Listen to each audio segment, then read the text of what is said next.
Welcome everyone to our 11 o'clock session of Chautauqua, and really glad to see so many people here for this. I really appreciate you coming out. My name is Chris Summering. I'm Executive Director at Humanities Nebraska, and it's my pleasure to introduce this session with The Fight for Civil Rights is the title of it, and it's with Becky Stone and then Dr. Lenneal Henderson. They will be portraying Rosa Parks and Thurgood Marshall respectively this evening. She's doing Rosa Parks. And are just fabulous in so many ways to work with. It's just one of the joys of Chautauqua is meeting fabulous scholars and human beings like Becky and Lenneal, so you'll really enjoy them. Becky holds degrees from Vassar College and Philadelphia University and has been a Chautauquan since 2003, portraying multiple historic figures. And she's an accomplished storyteller and joins us from North Carolina. And we're crossing our fingers that she was able to get here because they're flying since they are these days. Dr. Henderson holds degrees from the University of California, Berkeley, and serves as a visiting professor at the College of William and Mary in Williamsburg, Virginia. He is an author and playwright and wrote Thurgood is Coming, a one-man play commemorating the 50th anniversary of Brown versus the Board of Education. And another great thing about Lenneal, there's many great things about him, but one is that he has served on 2 state humanities council boards, Virginia currently and Maryland before that, and so he gets Humanities Nebraska and what we are about and has been part of that community for a while. So please help me welcome Becky Stone and Lenneal Henderson.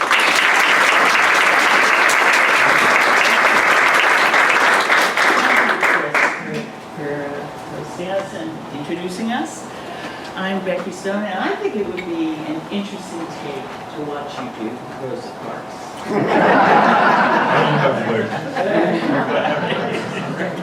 But at any rate, you know, I got into the Chautauqua movement back in 2002 because the Greenville, South Carolina Chautauqua was looking for someone to do Pauli Murray, and they called our library and asked if there was a black storyteller who could do the research required for Chautauqua.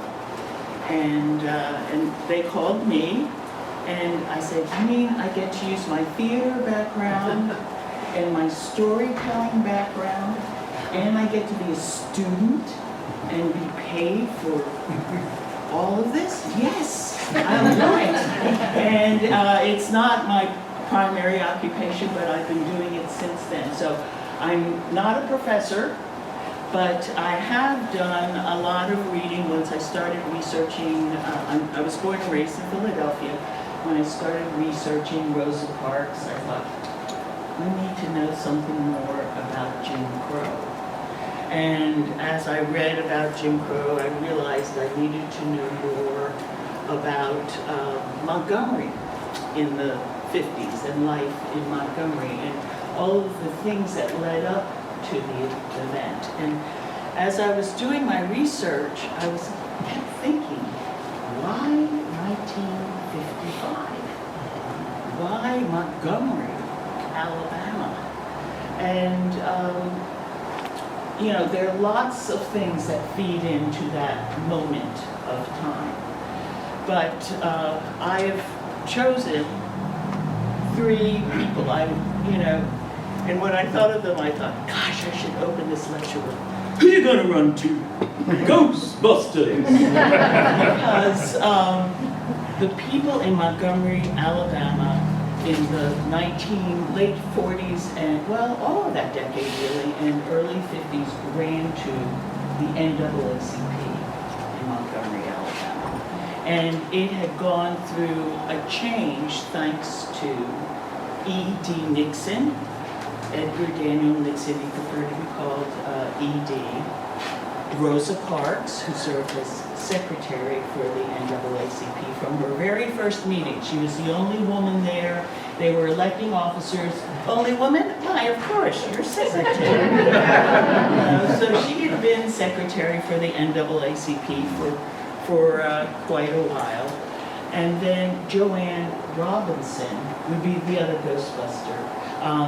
She was an Alabama State College professor of English, but had been born and raised in the North, and then took her first job in the middle of the Jim Crow South.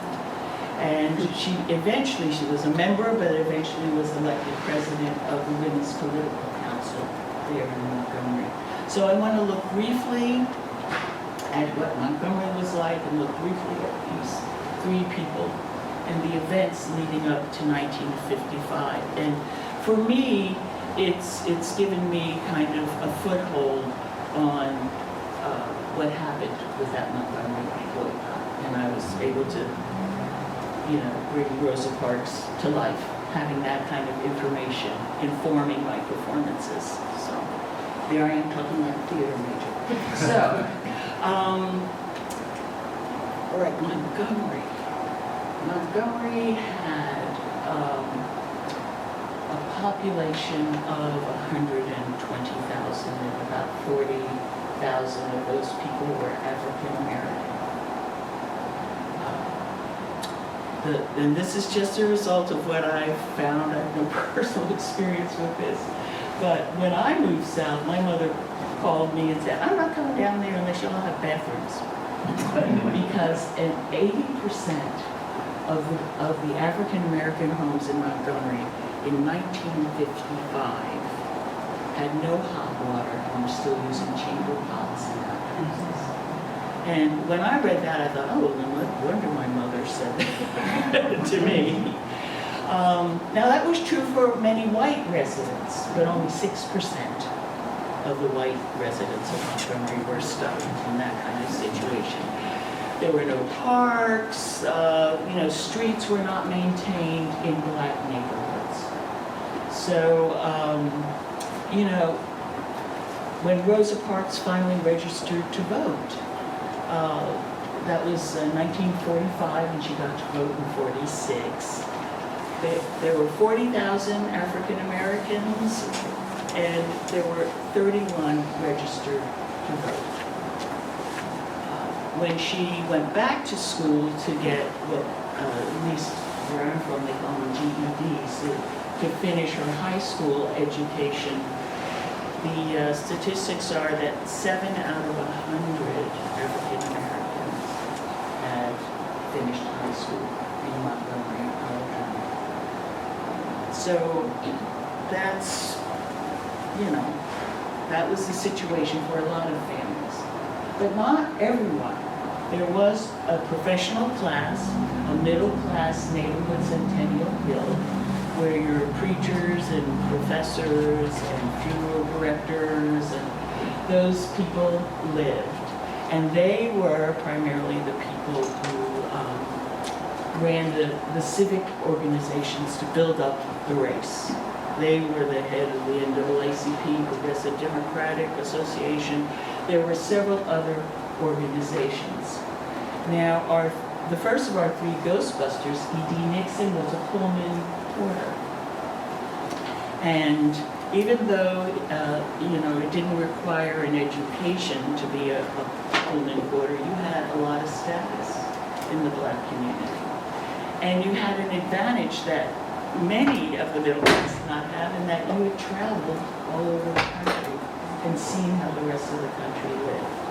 And you also hobnobbed, to a certain degree, with wealthy white men, mostly, but wealthy white people, and felt comfortable talking with them, provide for their needs, has some understanding of culture, mainstream culture, from white aristocrats who could afford to travel in Pullman cars. He was also, E.D. Nixon was also the president of the Union of the Sleeping Car Porters, which was established and headed up by A. Philip Randolph. And E.D. Nixon learned a lot from him. In his primary message, he was paraphrasing Randolph all the time, saying, pressure, pressure, pressure. You have to apply pressure, otherwise they think that everything's fine. And that was part of the problem with the white population in Montgomery. They thought that their Negroes were happy. and that this kind of thing couldn't happen unless there were outside agitators. And in the 50s, who were those outside agitators? They were looking for communists. But they couldn't believe that the black people who had worked for them all these years were unhappy, and that they were smart enough to do anything, about their situation. Because, whether they said it verbally or not, they knew that the black person's situation was not a good one. Not a good one. When E.D. Nixon, before he became president of the Montgomery chapter, was involved with the Pullman Porters, had run a voter registration drive, he was an activist, and he was a working class man. When he, I don't know the ins and outs, but when he was elected president of the Montgomery chapter, membership doubled. It took in the working people who did not fully trust the upper class, who had managed the system and worked their way into a very comfortable position and saw any activist as a troublemaker. Why are you stirring the waters?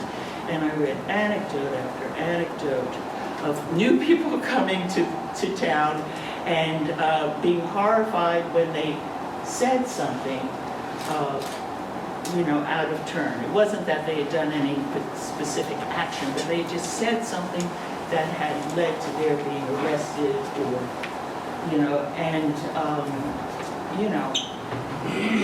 the upper crust would say to them, well, you just should have done that.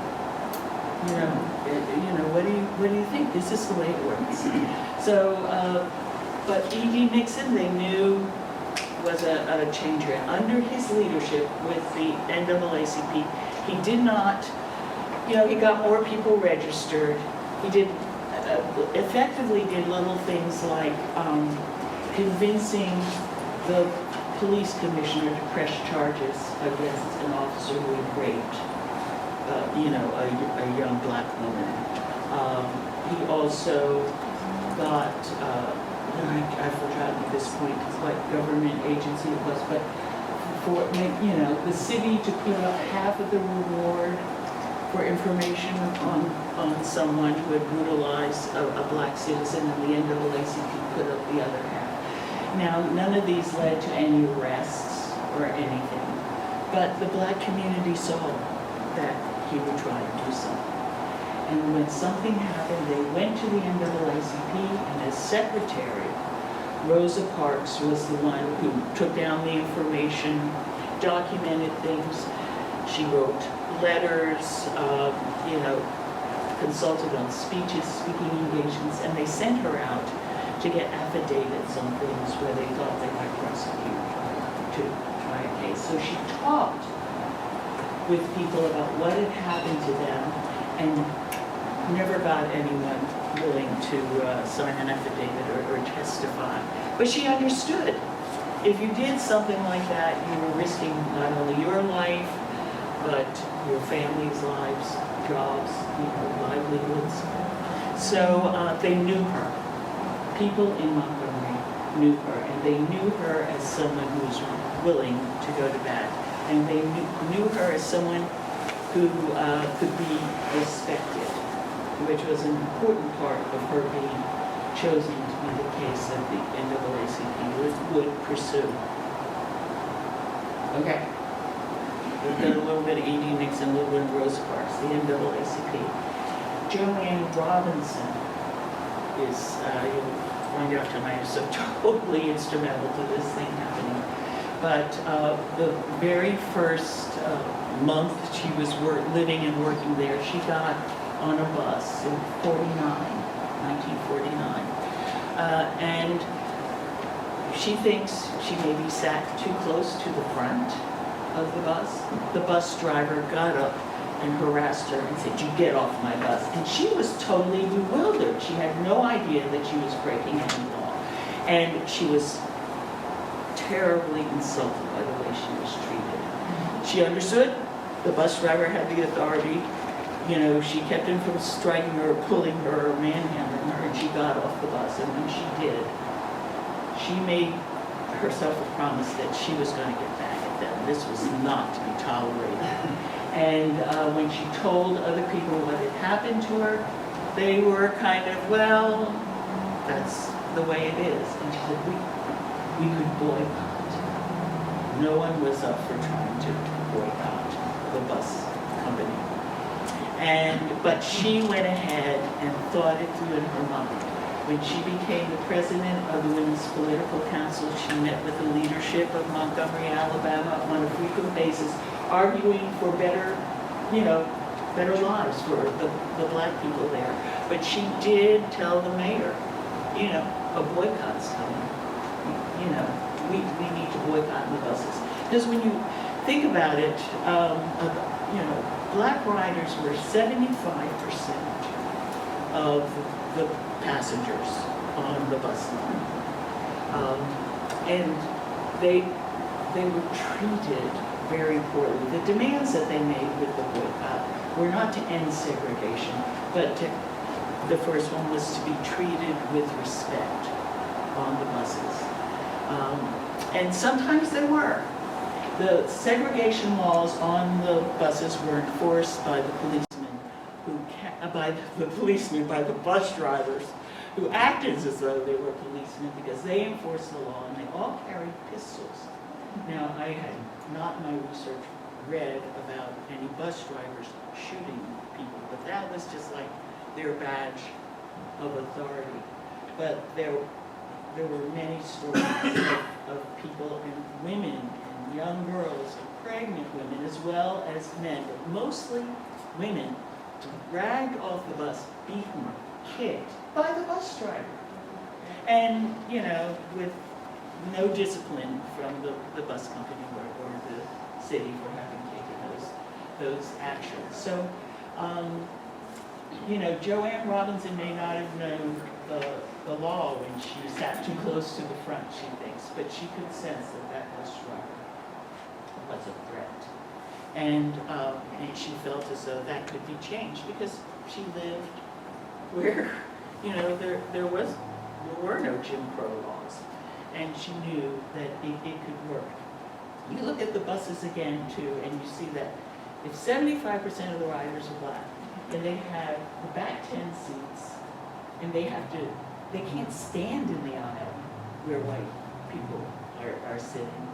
And there are few white passengers, and they're up front and have all this space. And you go through that, and you're mistreated by the bus driver, and you go through that humiliation twice a day. When you go to work, come home from work. When you go to school, come home from school. Every day of your life. It's a small physical space. Tensions could really rise there. To me, it was no wonder that, the changes happened because of taking a stand about what happens on the bus, and that it was an issue everyone could identify with. So, Joanne Robinson. So, when they decided to follow up on Rosa's case, she was willing to be the case the NAACP was going to use. Joanne Robinson received a phone call from black attorney Fred Gray and said, all right, I've been ready to do this. And she said, we'll do this boycott, we'll do it Monday when Rosa Parks appears in court, her case comes up, and she wrote out a flyer asking people to not ride the buses, printed it off on a mimeograph machine.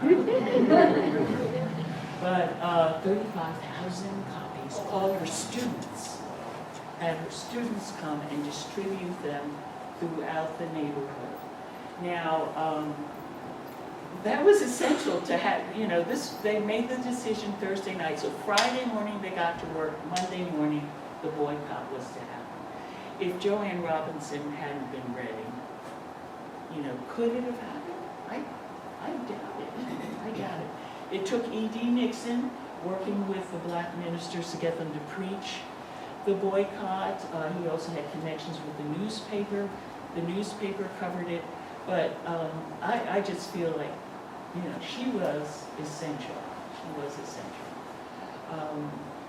So now I just want to quickly kind of go through what I saw happening leading up, the events leading up to this. You know, in 1900, in Montgomery, Alabama, there was a streetcar, no buses, there was a streetcar boycott because, you know, passengers wanted a change, black passengers wanted a change. It lasted for 5 weeks, and the streetcar company, as with the bus company in Montgomery, was headquartered up north. And they just do what, you know, the local people asked them to do. But the streetcar company in 1900 said, we're no longer segregating people. And, you know, 1890s, 1900s, that's when Jim Crow laws started creeping into the books.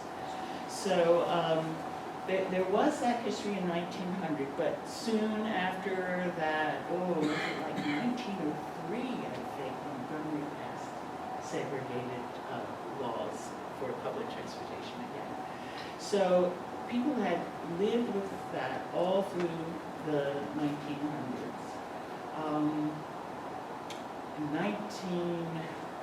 Well, I have no idea. I really looked to look up the frequency of lynching in Alabama and if there was an increase, you know, all I could find is like Mississippi was #1 and, you know, that kind of data. But that was a part of life all through the 1900s was lynching. And it wasn't just, there were all kinds of lynchings. Public entertainment, storming into a jail and dragging someone out and torturing and killing them. Rosa Parks has a story of being at a cousin's house when he comes home and says, oh, they're mad at me, I like whistle at a white woman.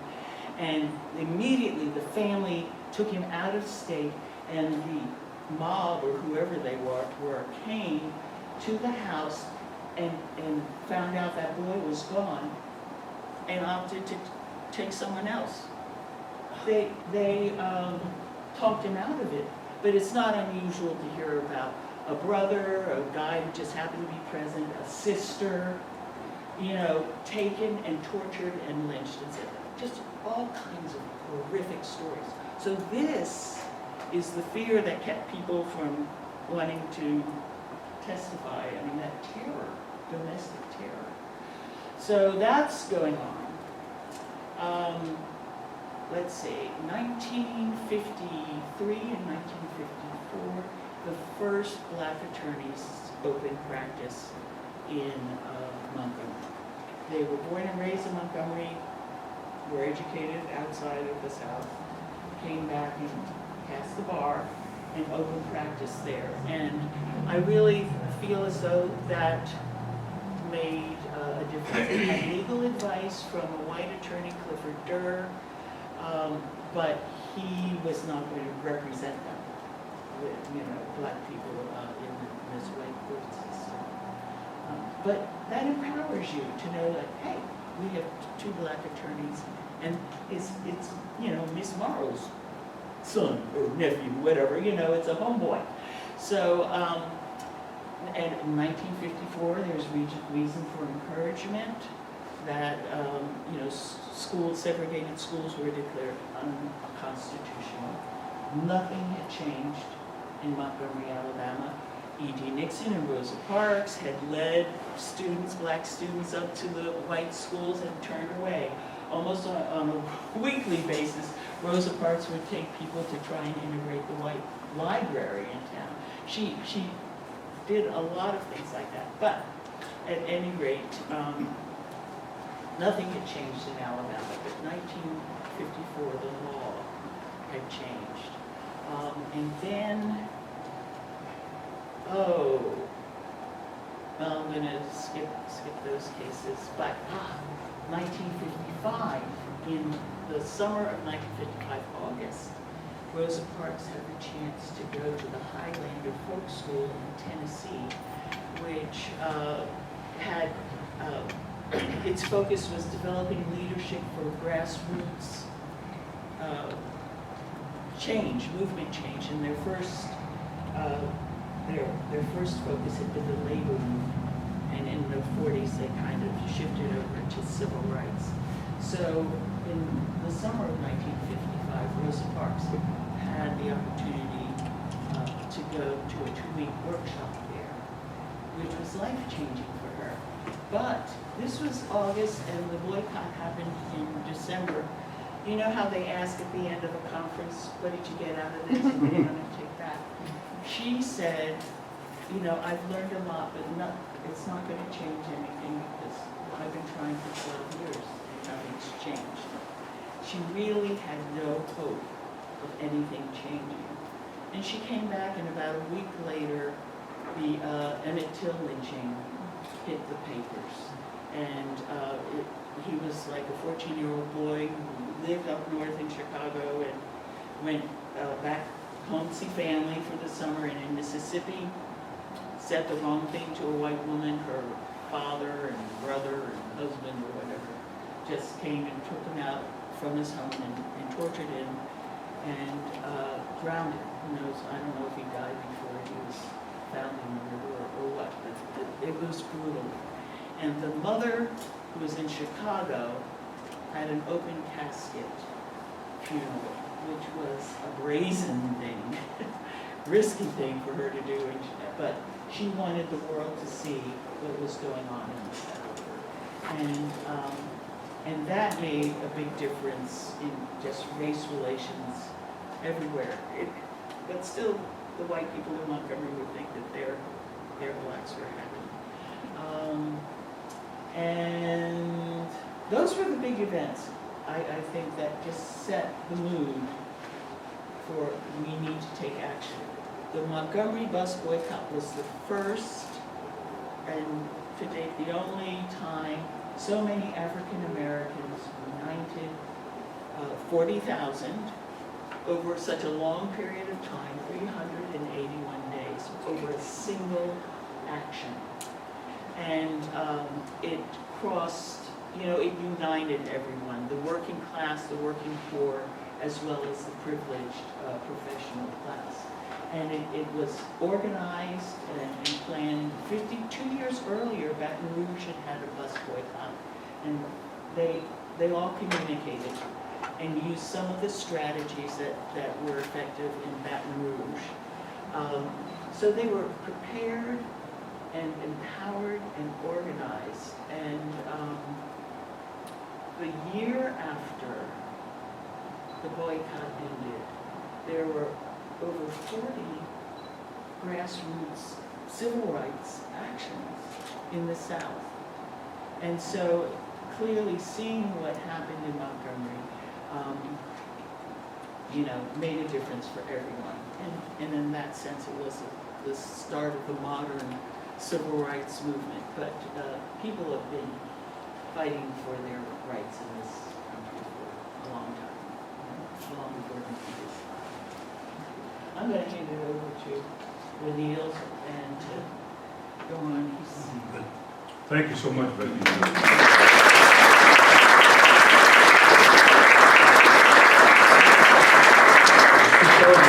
Superbly done, and I also want to thank Jim Newton and our presenters this morning because they have established a foundation for a lot of what we're going to talk about today. And as Becky pointed out, the struggle for civil rights has been going on from the very beginning of the country, because we had recently the 1619 commemoration, which sort of portrayed the black slaves who arrived there at Fort Comfort in Virginia as passive and docile, and they were anything but that. So that struggle has been going on for a long time, and it has sort of 2 or 3 dimensions that tie into our other themes in this topic. One is that the struggles really focus not just on the needs and the aspirations of African Americans, but other Americans as well. There were often coalitions between those who were struggling for civil rights and those who were struggling for the rights of women. So Frederick Douglass was very supportive of the movement for the suffragette movement in particular, the women's rights, and which led to the 19th Amendment. There were coalitions with religious organizations, and one of the things that Becky underscored was the role of the church, the role of faith organizations in this struggle. There were some who were very much removed and apart from what was going on in civil rights. They didn't partake. But there were others that were dynamically involved in supporting African Americans and others for these rights. And I think particularly of the African American churches, starting with the African Methodist Episcopal Church, whose founder was Richard Allen in Philadelphia, right? And the Quakers, also in Philadelphia, and being a lifelong sort of devotee of the Quakers, they were really our first abolitionists. They are pacifists, and I always enjoyed going to the Quaker meeting, not a service. It's a meeting, and you go through the process of centering down in the silence and so on. And once you consult yourself in that silence, there's no clergy, there's no liturgy. You are the service. And when you come out, the question is, what are you going to do that your inner self has instructed you to do? And that's where they're coming from. Any photographs that we see of marches and of civil rights activity always include people of other faiths and backgrounds. I'm just thinking of Abraham Heschel, the wonderful Jewish theologian and leader who you see right on the front line of Martin Luther King. In 1963, you see him on the front lines on the Edmund Pettus Bridge with John Lewis and others. They were there, the Greek Orthodox Church. So this fundamentally, the struggle for civil rights, is really a struggle for the fulfillment of American values in the end, when we think about it. It's the answer to the question, how do we implement what we say we started? When we said, we the people of the United States, in order to form a more perfect union, then how do we actualize that? And at the beginning of the country, it's interesting that as progressive as we like to portray our founding, most of the humanity in existence at that time were excluded from constitutional protection. If you were a woman of any background, including English, you had no citizenship rights. Certainly not a right to vote or own property or anything like that. If you were African, slave, or free, the Constitution refers to you only in one place, and that's the 3/5 provision for the Congress. Now, I would love to be 3/5 of myself, but they didn't mean it as a compliment. And if you were indigenous, if you were Native American, ironically, the Constitution almost characterizes you as a foreign nation on your own soil, with the Congress and the President having the right to conclude treaties with you and declare war on you. And if you were Latinx, as we now call it today, your property out there, your land out there was an object of the westward manifest destiny of the United States. So this struggle involves a lot of people all the time. And for us to just think it's a black and white affair, I think is to mischaracterize it right from the beginning. I think if you listen closely to Jim Newton's presentation yesterday, he talked about the questions and the dilemmas and the conundrums that these movements created for presidential leadership, for congressional leadership, and so on. And that's what a movement does. It makes it difficult for you to live with yourself until you address the situation. That's what a good movement does. And this is supposed to be healthy in the lore of American democracy.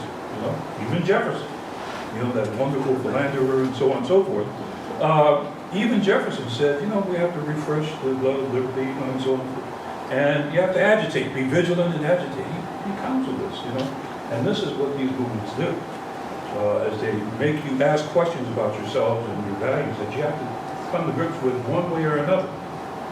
And unfortunately, if you heard Becky, a lot of whites come to grips with it by sort of justifying their actions and characterizing their opposition as demonic, not up to any good, etc.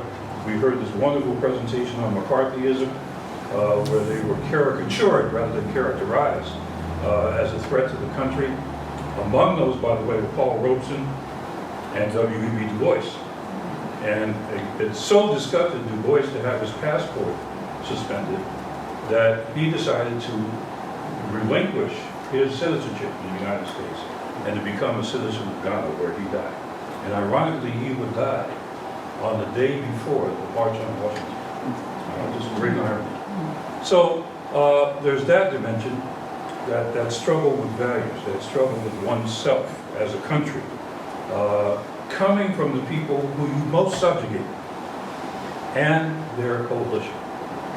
The other dimension of this is global, which in some ways made the opposition to it all the more virulent, because they could see the connections between what was going on in civil rights in the United States and efforts to decolonize African countries, for example. They watched the movement in India, for example, with Gandhi. And Gandhi has a very interesting thing to say about the American civil rights movement. He had the great theologian and mystic Howard Thurman, went to India in 1935 and sat with Mahatma Gandhi for 5.5 hours. And Gandhi, the entire time, was in that wonderful squatting position of his, and he was right next to his sharpa, spinning the entire time. And he asked the Thurmans, would they sing some Negro spirituals for him? And then he turned around and sang some Hindu songs of liberation to them. And at the end of their visit, Gandhi said, what now are we going to do to liberate the world from this kind of oppression? He asked that question of both himself and the Thurmans. And one of the interesting first responses he gives is that I have to struggle with my own people first, as much as the British. We've got to get rid of the caste system. We've got to deal with this Muslim and Hindu divide, also applied to Sikhs, Christians, and others who were not Hindus in India at that time. And we must constantly examine ourselves, because the danger of being involved in any kind of movement is the danger of essentially becoming self-righteous, to a point where you're not really looking critically at yourself anymore. You're demonizing the other party over there and saying, well, where are my cracks? Where are my deficiencies here that I have to address if I'm going to be an authentic and wholesome advocate for what I'm pursuing? What you heard here from Becky is that Rosa Parks was constantly in that state of saying, you know, what do I need to be and do more than where I am right now to be a worthy advocate of this cause?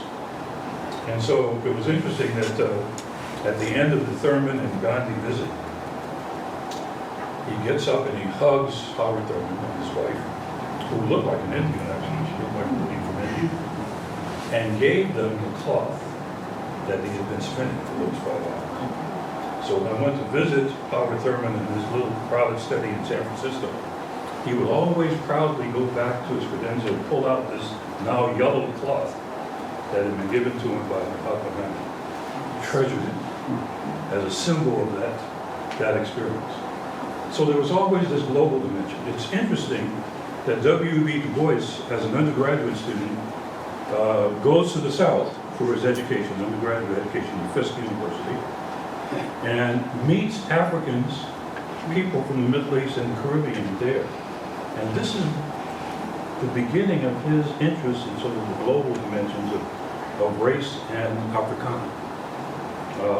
And it's also interesting that Thurgood Marshall, as you're here tonight, went to Lincoln University, and the big revelation to him was not only meeting, black men, it was mostly men, from other parts of the country, but meeting Africans and meeting people from the Caribbean and India for the first time. And 2 of his classmates were Kwame Nkrumah, from what was then called the Gold Coast, and Nnamdi Azikiwe from Nigeria, who would go on to be leaders of their liberated countries. That's not an accident. That connects the pieces. Becky mentioned the issue of lynching. One of the things that I think stirred W.E.B. Du Bois to be not just a scholar but an activist was his time after he had written the Philadelphia Negro, a phenomenal book if you haven't read it. And where's our librarian, by the way?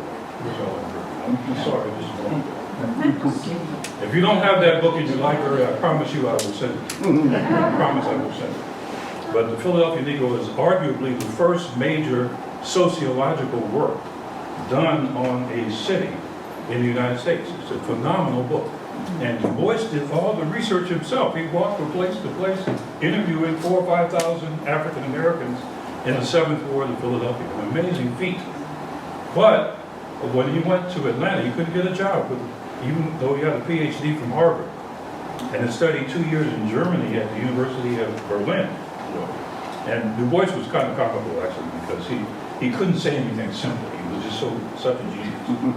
He couldn't say, well, I studied with George Santayana at Harvard, and we looked at Goethe's, Critique of Pure Reason. He said, no, Santayana and I critically reviewed the Kritik der Einnumen Kernel, alone up in an attic room. That's the way he was. But anyway, he couldn't get a job, except at a place called Wilberforce, which is a black university in Ohio. And Du Bois goes to Wilberforce kind of reluctantly, and then offered a job by Booker Washington at Tuskegee, but the two of them really didn't get along too well.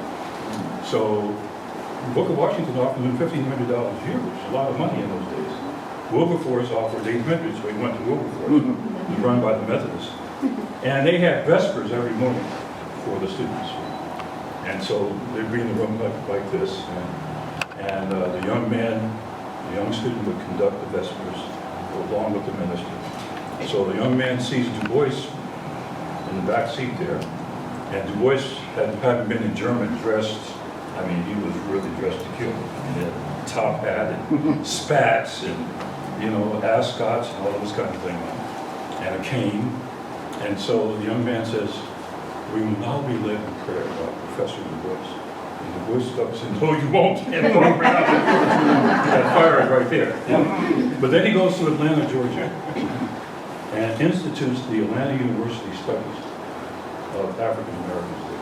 Again, this research foundation is very important to the civil rights movement because it provides evidence and data that a lot of the leaders in the coalition would need to proceed. And the Atlanta University Studies are also something to behold. No one is really anthologized. But Du Bois one day had written a letter to the editor of the Atlanta Constitution, the main newspaper there, and protesting the lynching of some black men. And on the way, he walked every place.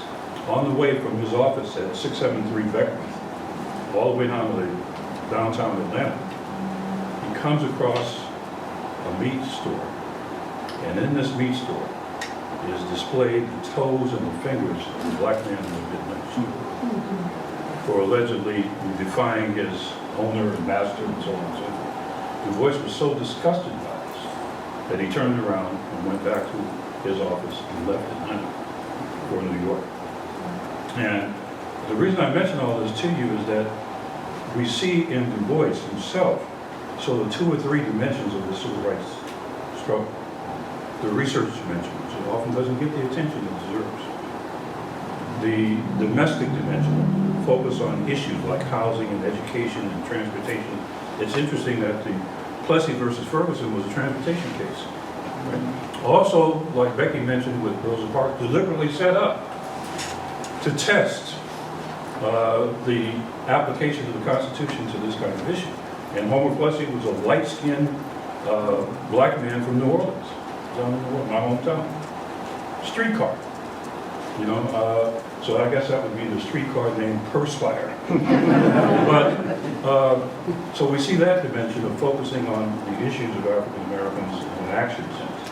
And then the third dimension we see in Du Bois is the global dimension, because he organizes the first Pan-African Congress at Niagara Falls in 1900, and is invited by the Paris Exposition to come talk about Africans and African Americans at one of the pavilions, and gets an award for what he's presented there. So we see these three dimensions, and he would organize another one in 1921, another one in the 1940s, etc.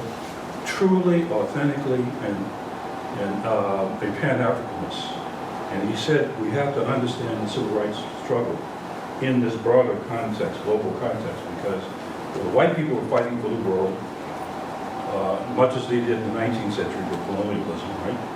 And he saw this in Germany. He saw the emerging sort of colonial ambitions of Germany in Africa, especially Southwest Africa, and what is now part of Botswana, Eswatini, and South Africa. And so this really awakened his interest in these kinds of things. And it's no accident in the 1920s and 30s that many of the African leaders and so on, and artists, were interested in what was going on elsewhere in the world. They were influenced by it, and they influenced as well. So the Harlem Renaissance, or the Negro Renaissance in the 1920s, was part of the civil rights struggle because it highlighted and emphasized the glory and the wonder of African culture and African-inspired culture through poetry and art and music, etc.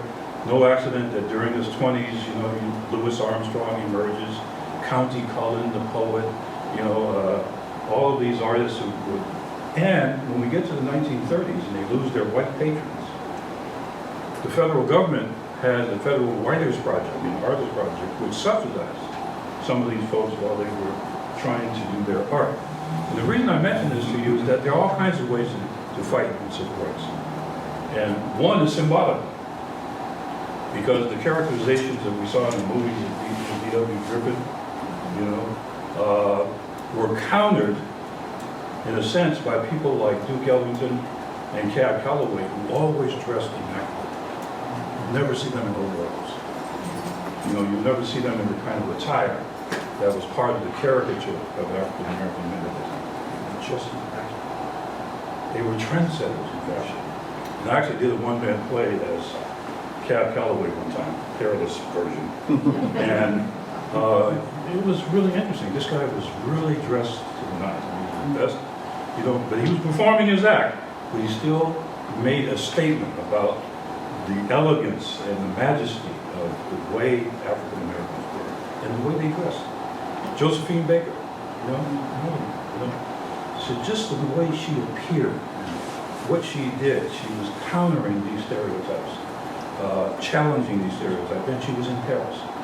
And she would precede a very long line of artists and writers and musicians who would go to Paris or go to Copenhagen to escape momentarily the experience of racism in the United States, only to return more emboldened and more powerful.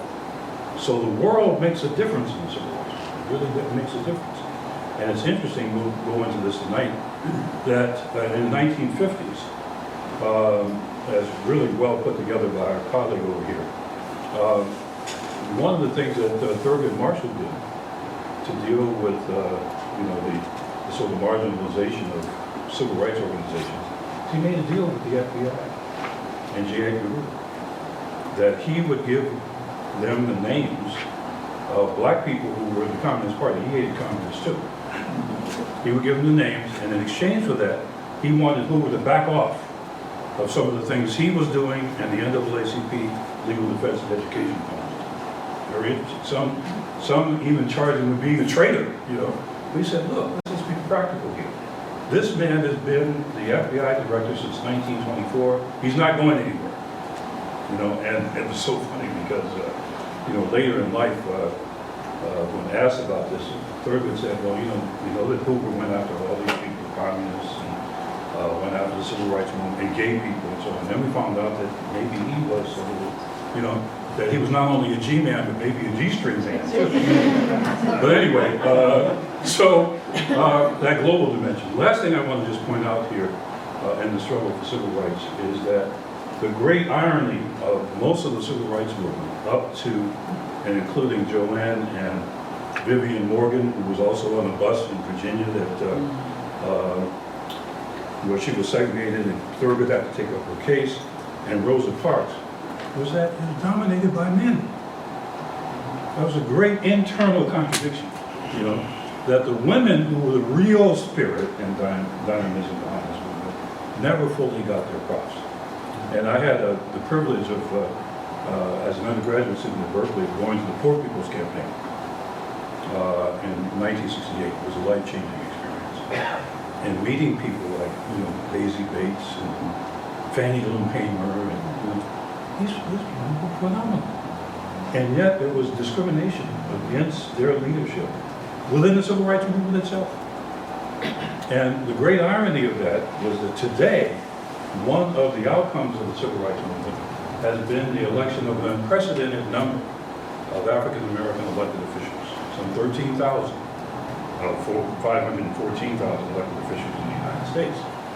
But now we see black women as the mayors of major cities in the United States: Chicago, Boston, Washington, D.C., New Orleans, San Francisco.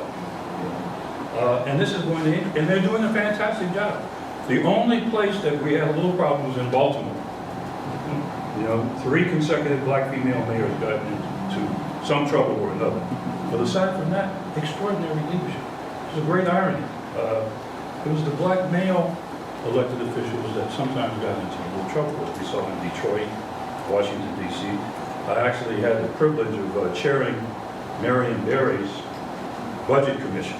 That was an interesting job. That was an interesting job. This was one of the most brilliant men I've ever met. Bachelor and master's degrees in chemistry. Working on a doctorate in chemistry. Some say it showed. But, he just couldn't control those 2 passions of his, women and drugs. But he was a phenomenal mayor other than that. But it was the men who were getting in trouble. And it was interesting to me that all of the little entourage around Martin Luther King, this is a equivalent of mine, being a tall guy, were short guys. I don't know what that was all about. There was sort of this Hobbit obsession. And the only tall guy was Jesse Jackson, the big guy. But Andy Young, who we talked about yesterday, and Bernard Lafayette, and James Bevel, and Walter Fauntleroy, and Ralph Abernathy, all under 6 feet. I don't know what that was all about. But they were very dynamic and powerful leaders. And when we think about this, we ask ourselves again, where our values really were, what we would be prepared to die for? What would you be prepared to die for? King himself said, anyone who isn't prepared to die for what they believe is not fit to live. So, to me, the civil rights movement was an opportunity, it continues to be an opportunity for America to check itself and to ask whether we are going to be what we say we are or not. Notice in King's I Have a Dream speech, he doesn't say we're going to overthrow the system and start again.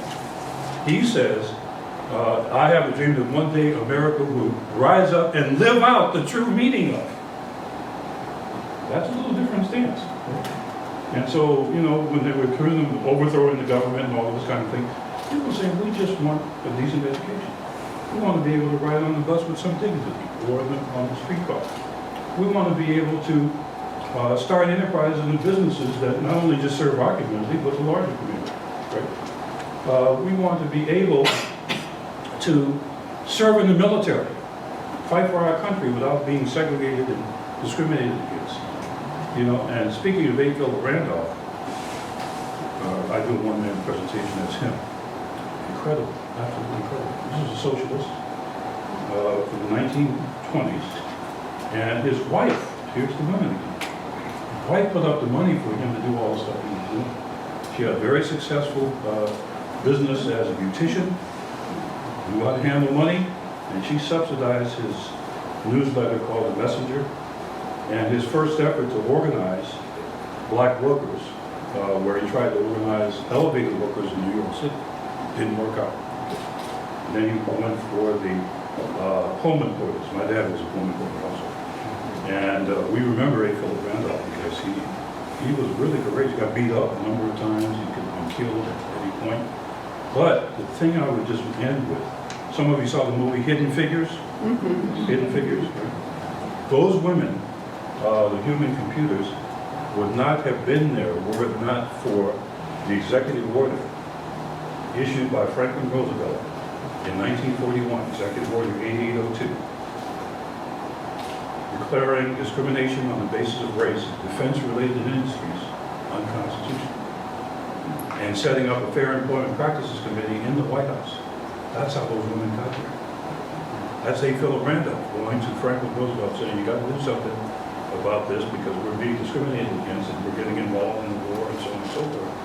And, you know, that Franklin Roosevelt, the consummate politician, big cigar of his, well, Phil, you know, 12 of the 20 committees of the House and most of the committees of the Congress are chaired by white Southerners. They're not going to let the Civil Rights Bill. And you think James Earl Jones has a voice, you should YouTube A. Philip Randolph and his voice. I mean, he was like God, you know, Charlton Heston, you know, let my people go kind of thing. And he says, well, but Mr. President, you do have the authority to issue an executive order.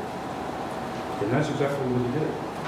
So we owe A. Philip Randolph a lot, aside from the fact that he was the co-organizer with Bayard Rustin of the 1963 March on Washington. Another person who doesn't get their props, Bayard Rustin, because he was a gay man. And Quaker. There are very few born black Quakers. Quaker. And an athlete, and a singer. And there is a documentary on him, where's our version, called Brother Outside. It's a story worth hearing. It complements what you've heard here today. So when I think of the Civil Rights Movement and the subsequent Black Power movement and the things that we're involved in now, the base is expanding. We're talking about the rights of all kinds of people. You know, whether they have disabilities, what their sexual preferences are, etc. And that starts with the Civil Rights Movement and that coalition that they built, which rapidly expanded. And the great irony is, blacks are in danger of being the last persons addressed by the laws they helped to create. You know, it's kind of like baseball, Jim. You know, I can remember the era when black baseball papers came in after Jackie Robinson, etc., and he dominated the game. Now there are very few black baseball players. It's mostly a Latino view. And I think Jackie Robinson, if he was around, he wouldn't be sad about that. He said that was the purpose of breaking the color line. Yeah. So I think all of us have a role in what the next chapters of this is going to be. So we don't have to sit idly on the sidelines and say, well, I'll let that person do it. It's not my concern. It's everybody's concern. And with that, we both thank you. And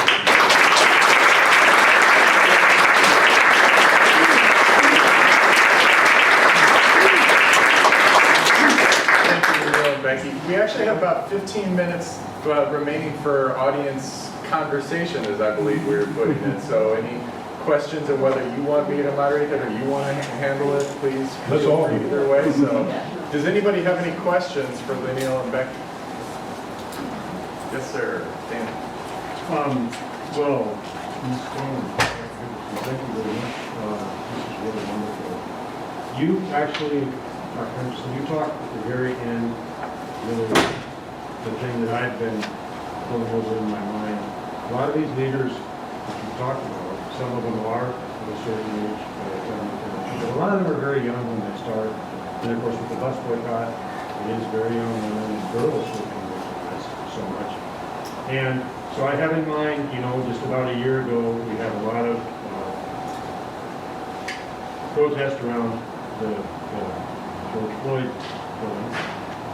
And at the same time, we're also seeing a lot of anti-Asian hate come out, and of course, it's a long-term, let's get that fighting for their rights. And so I'm from down in Lincoln, and I'm proud to say that we had a lot of protests there during the day. There was absolutely peaceful police presence during the daytime that actually was protecting protesters. The evening was different, and that's another bunch of people. But these were all led by young black and Asian American men. And I was just so proud. I went to a lot of them, and it was very, very impressive. They have a group in Lincoln, all UNL people, students and graduates, African American Black Leaders Movement there. I think a couple of them are thinking about running for city council and such. But we're also seeing a lot of young Asian and Asian American leaders come up, a lot of women. And so my question, and I'm just intrigued that you keep coming back to the world of art. And I just wondered what is the best ways, what are the best ways maybe to empower, to raise these voices, to not overshadow those voices? What kinds of things do you think about when you think about young people today? Say 25 and younger, just to put a 20 number on it. Can I double check and see? Could you all hear that in the back? Okay. All right. Great. I start. Oh, okay.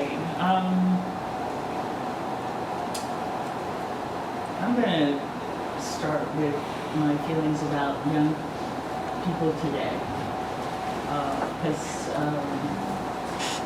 the history is just not very encouraging. But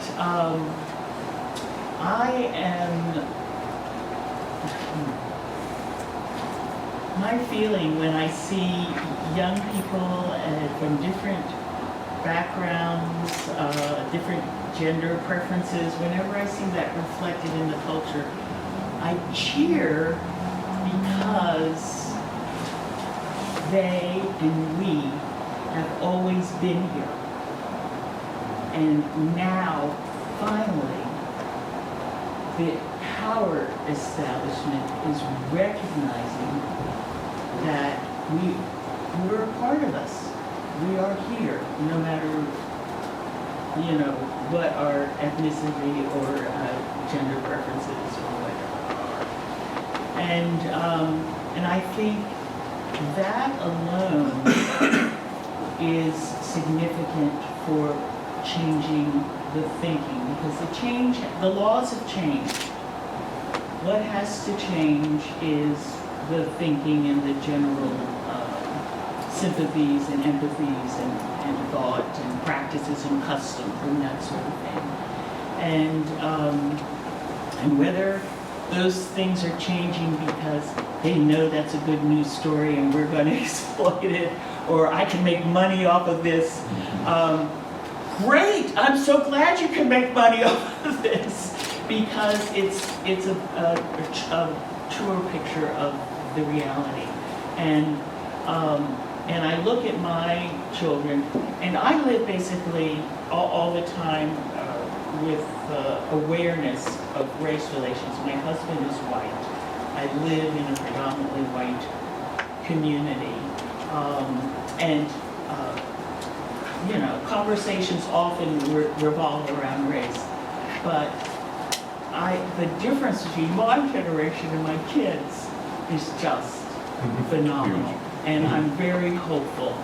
And I just, when we read statistics like, now 80% of Americans accept interracial relationships.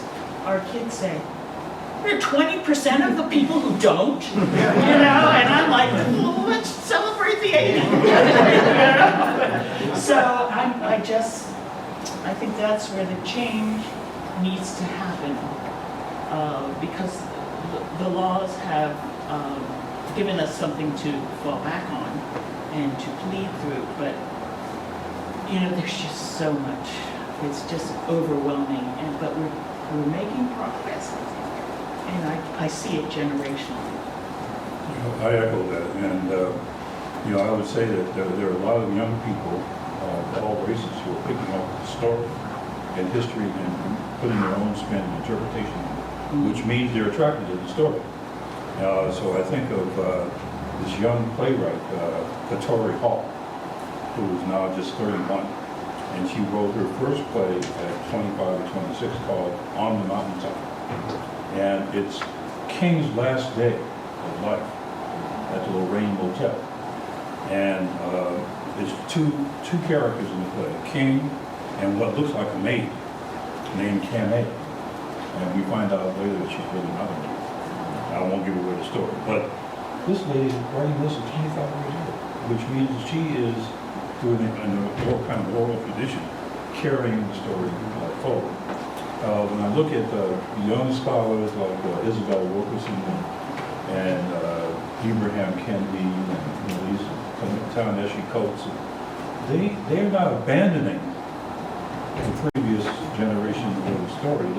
They're saying, look, we've got to put our own spin on it, our own interpretation, and we've got to look forward to what the next generation is going to be. Artists are in the lead a great deal, and it's no accident that athletes and young artists are, speaking our truths now. Whether it's Colin Kaepernick, or someone like Misty Copeland, who's a fantastic ballet dancer. Just came out with a wonderful children's book called Bunheads, and she roots her book in the past and the things that people like Marian Anderson had to go through to have their art recognized and so on and so forth. So I feel very hopeful, I really do. And I have two sons, one's in the 40s and one's in the 30s, and they turn out to be a big surprise in a lot of ways. I wasn't really convinced they would listen to what most people. Now, they're still allergic to responsibility, but they're good guys, So I echo what Becky said here. I think the other thing is the great-grandchildren, the children after those children. And what you just said really resonates with me because, being the oldest of 7 children, I came along in the generation, even in San Francisco, where I grew up, where if you saw a black and white couple together, you look twice, and sometimes you look askance at it. Black people as well as white people. They're too good for us, that kind of thing. But now I have one brother who is married to a lady from the People's Republic of China. She speaks very little English, she speaks no Mandarin, so they communicate via an app on their telephone. And then my youngest brother is married to a Filipino lady, and they have wonderful children and so forth. That was hardly anything we see in the previous generation. And so I think those pieces are very important. Also, I think the other part of this younger generation is its global sort of consciousness. That this is not just about the United States. This is about where we're going with and in the world. And so I see that sort of emerging in my students a great deal. When I first started teaching in the faraway galaxy a long time ago, the vast majority of my students were white males. Today, whether it's at William and Mary or Virginia State, 2/3 of the students are female. And about 15 to 20% come from other countries. Something we didn't see a lot of earlier. That all of that counts in sort of what's been happening. Thank you. Other questions. First to you is a question of fact. When Rosa Parks sat in that seat in the bus, was that orchestrated? Did they say, on this day, on this bus, I will do this? Or was it, hey, I'm tired, my feet hurt, and I'm sitting here, and I'm not moving? I will certainly address that tonight, but the short answer is it was not planned. She had not planned to do it. My second question is, I'm third generation Danish. Grandfather immigrated from Denmark. When my grandfather's generation, they didn't want people marrying outside of the Danish nationality. I worked with a guy who's Filipino, and he's offended when people call him Filipino American. My question to you, and the people I'm around do not use the term Danish American. Right. Do you think you will ever see yourself as not African American?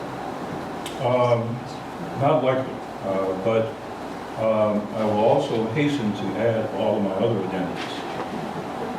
I'm a pan-Christian, by which I mean, I look at all the different iterations of Christianity around the world, so where their points of convergence are. I am also I try to be an artist, the painting type. All those other identities are important. So if you just brush me with African American, and the way most people think about it, you may come up short of this way. So, but it's hard for me to imagine, and maybe it will happen, that we'll get to the point where, that we don't use names. But keep in mind, that when I was a student in Berkeley many years ago, we had just gotten over being called Negroes. I was so glad we got rid of that term, because I had nightmares about it. Something, people coming to get me, Negro. I was so glad we got rid of that. And then we had Afro-American, and we said, no, that doesn't get it, and then we went to the African. So, and the same thing's going on in the Latinx community, where they will talk about their national origin first, and then this broader scope thing. So they talk about Cuban Americans, or they talk about Mexican Americans, or people. So one day we may get beyond these handles, but I don't see it in the short term. I'm sorry, a little bit, but somehow this is connected to me with recognizing that there are differences and accepting those differences and thinking of them as interesting or beautiful instead of something to be feared. And so, in a way, I hope we don't lose what makes us individuals and different from each other. And there's beauty in that. So, anyway, but the last question. I think, do we have a last question here? In a short form, and this is a long one. The question is, I was very surprised by the attack on the Capitol and some of the things I see in politics in terms of, it seems like sometimes, in some places, like some people, I think we're going backwards. And so, do you want to comment just briefly on what I see right now happening in politics? And I don't understand it. Did you all hear that back there? How much time do you have?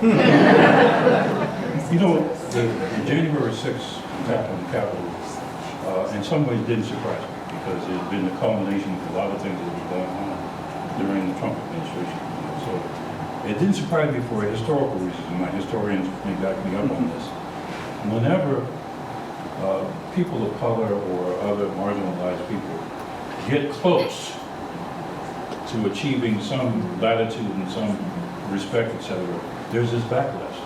I remember reading about the Algerian Revolution, and when the Algerians were getting close, the colons, who were the French people in Algeria, organized an invasion of Paris. They were going to attack Paris and take over the country to keep this from happening. And the same thing happened in Kenya in the 1960s, when the Mau Mau's got to a point where, we were right next door to being liberated. There were a group of British people who lived in the Highlands, who, with some British people in England, were organizing an invasion of London. I mean, boy, Winston Churchill would have got a kick out of this, And they were going to take over the country to keep this from happening. This is how far folks will go. Sometimes to deny the rights of folks who have been struggling for years and years and years. So, looked at from that point of view, that doesn't surprise me. And then on top of that, we preceded this with an African American president too, who was truly an African American. And whenever you have a breakthrough like that, expect a backlash. All right, thank you both, Becky and Lenneal.